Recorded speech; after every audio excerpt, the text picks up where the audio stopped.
Hello and welcome to another video of mine. Today I'll show you how to do amazing time-lapse videos with your iPhone.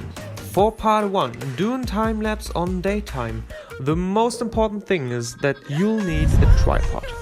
Because we want professional looking video quality, we need to have full control over all video settings, so we need Filmic Pro app as well.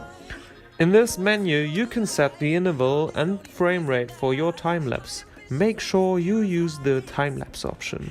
Next thing would be to lock focus and exposure just by tapping on it.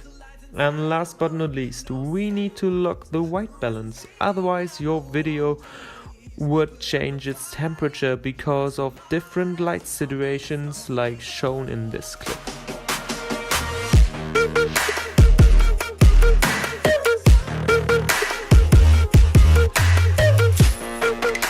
And now we want to do time lapses on nighttime.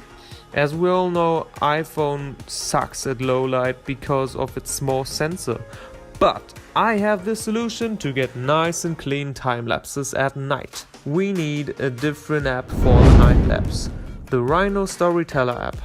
With this app we have full control over the shutter speed and we can set long exposure on video. You should keep the shutter speed to something over 1 second to have a long exposure and keep the ISO pretty low, like maximum 50.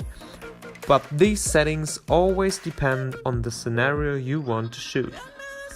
You should always shoot with focus to infinity by swiping down to make sure everything is sharp and crisp.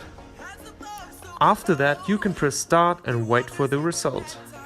Just a small hint, this app tends to crash pretty often, so I would recommend to close and reopen the app every time you finished one shot or needed to interrupt it.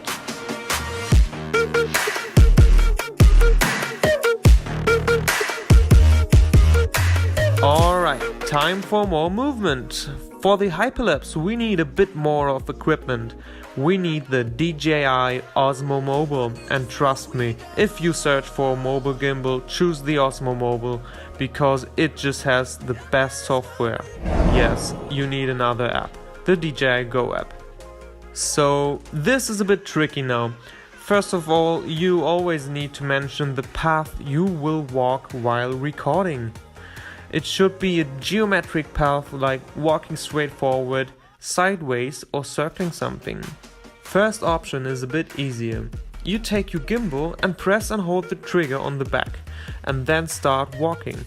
But make sure you stay in your geometric path and hold your gimbal on the same height all the time. You can use this technique with every filming app. The slower you walk, the cooler it becomes.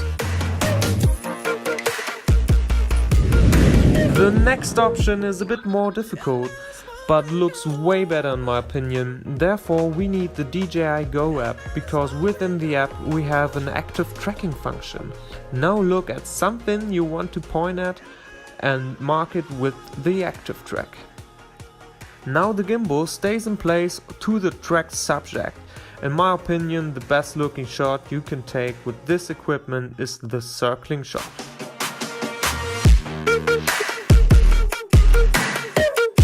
So now you've learned 3 different techniques to shoot time lapses. If you like the time lapse guide, maybe you like the short film I did with all these techniques as well. Hope to see you next time, and bye!